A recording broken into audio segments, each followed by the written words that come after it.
दोस्तों आज की इस वीडियो में हम लोग बात करेंगे गन्ना बुआई के संबंध में, यानी कि अगर आप गन्ने की बुआई करने जा रहे हैं तो आपको कौन कौन से खादों का उपयोग करना चाहिए और कितनी मात्रा में करना चाहिए। इसके साथ साथ आपको गन्ना बुआई करते समय कौन कौन सी दवाओं का उपयोग करना चाहिए, जैसा कि इंसेक्टिसाइड है और जो फंगिसाइड है वो कौन से आपको गन्ना बुआई करते समय डालना है जिनका कि अच्छे आपको रिजल्ट देखने को मिले।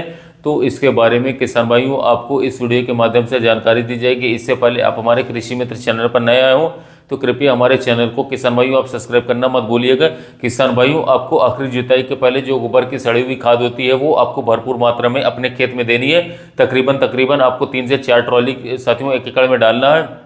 यानी कि किसान भाइयों पहली जो खाद है सबसे महत्वपूर्ण वो है हमारी गोबर की खाद।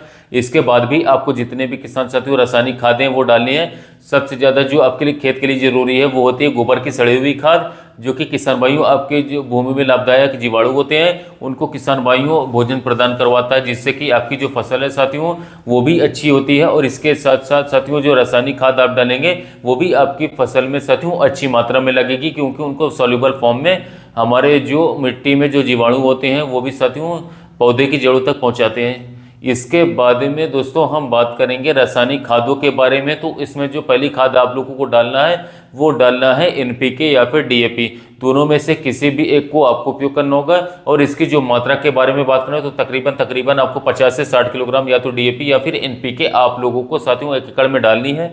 और अगर दोस्तों आप डीएपी यूज कर रहे हैं तो उसमें जो पोटेशियम नहीं होता है, तो पोटेशियम की पूर्ति के लिए साथियों आपको म्यूरेट ऑफ पोटाश यानी कि एमओपी जो हमारा दानेदार आता है वो तकरीबन आपको 30 से 35 किलोग्राम प्रति एकड़ के हिसाब से डालनी बुआई करते समय। अगर आप डीएपी यूज़ कर रहे हैं तो उसके साथ में आपको 25 से 30 किलोग्राम या 35 किलोग्राम तक आपको एमओपी पोटाश देना होगा, म्यूरेट ऑफ पोटाश देना होगा।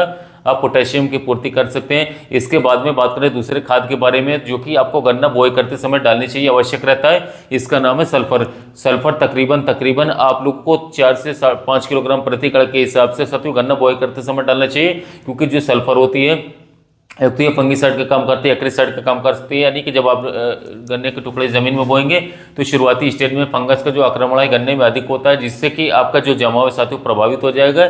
तो इसी दौरान किसान भाई जो हमारा सल्फर होता है फंगिसाइड का कार्य करके फंगस को साथियों खत्म करता है, खेत में आने से रोकता है। इसके बाद में साथियों हम बात करेंगे तीसरे खाद के बारे में। तो साथियों तीसरे खाद में आप इसका इस्तेमाल कर भी सकते हो, नहीं भी कर सकते हैं। साथियों तीसरी खाद जो हमारी वो सागरिका जो कि इफ्को की आती है या फिर बायोविटा का इस्तेमाल करें। इसके मात्रा के बारे में बात करें तो आपको सागरिका 10 किलोग्राम लेना होगा प्रति एकड़ के हिसाब से, या 6 किलोग्राम बायोविटा लेना होगा। और दोस्तों ये जो खाद है सागरिका या बायोविटा ये ऑप्शनल है, यानी कि आप गन्ना बुआई करते समय एक शानदार रिजल्ट चाहते हैं तो डाल सकते हैं, अगर नहीं डालते तो भी कोई दिक्कत की बात नहीं। साथ ही इसका उपयोग करेंगे तो बम्पर पैदावार आगे देखने को मिलेगी।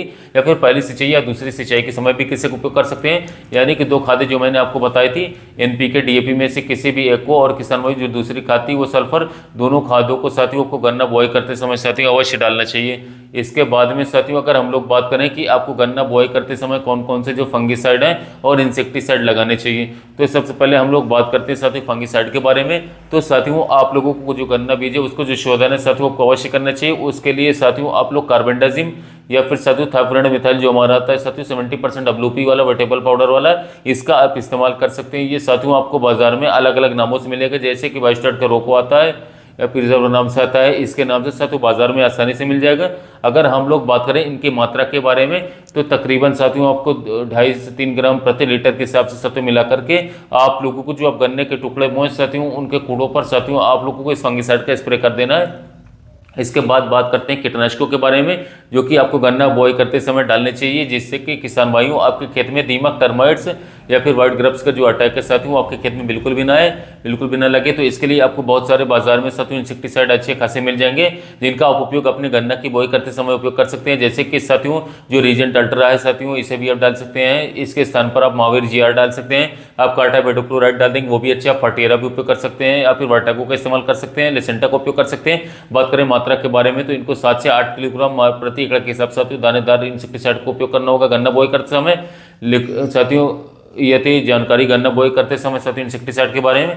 इसके अलावा साथियों एक बात और बता दूं, गन्ना बुआई करते समय आप जब भी साथियों खेत में बुआई करवाएं तो आप कोशिश करें कि जो हमारा फिप्रोनिल 40 प्लस इमिडा 40 वाला कॉम्बिनेशन आता है, बायर क्लेसेंट आता है, इसे आप 10 ग्राम प्रति 15 लीटर पंप घोल करके साथियों अपने गन्ने के टुकड़ों पर वो अच्छे तरीके से स्प्रे करवा दें। इसके साथ आप एक शानदार रिजल्ट के लिए फंगस जनित बीमारियां न लगे उसके लिए फंगीसाइड ले सकते हैं। फंगीसाइड के रूप में आप कार्बेंडाजिम मैंकोजेब 50 ml प्रति 50 ग्राम प्रति 15 लीटर पंप ले सकते हैं इसी घोल में। और इसी घोल में एक बैक्टीसाइड भी ले सकते हैं, जैसे कि हमारा बायोमाइसिन आता है, बायोमाइसिन आप 30 ml प्रति 15 लीटर पंप ले लें, जो कि बायोस्टेड का आता है। इससे बैक्टीरिया नाशक बीमारी नहीं लगेगी। इसके अलावा साथियों फंगस जनित बीमारी नहीं लगेगी, कीटों का अटैक नहीं होगा। तो साथियों बेस्ट से बेस्ट रिजल्ट निकाल कर देकर लंबे समय तक कीट नहीं लगेंगे, फंगस वाली बीमारियां नहीं लगेंगी और कोई भी दिक्कत नहीं रहेगी। गन्ने की बुआई जो है एकदम फ्रेश होकर के चलेगी, जमाव काफ़ी शानदार आएगा, जल्द से जल्द जमाव आएगा, गन्ने स्वस्थ रहेंगे, तंदुरुस्त रहेंगे आगे चल करके और एक अच्छे उत्पादन का न्यूज़ साथियों बुआई करते समय रखा जाता है, तो इस बात का ध्यान दें। और बुआई करते समय जो आप डीएपी ले रहे हैं साथियों, डीएपी में आप एक खाद और मिक्स कर सकते हैं यदि आपको अच्छे रिजल्ट चाहिए और पैसे की दिक्कत नहीं साथियों। यदि आप खेती में लागत लगाना चाहते हैं तो आप इस समय पर 25 किलोग्राम प्रति एकड़ के हिसाब से 11 मिला कॉम्प्लेक्स जो आता है एनपीके 12, 11, 18 के फॉर्म में, इसमें नाइट्रोजन, फास्फोरस, पोटाश रहता है।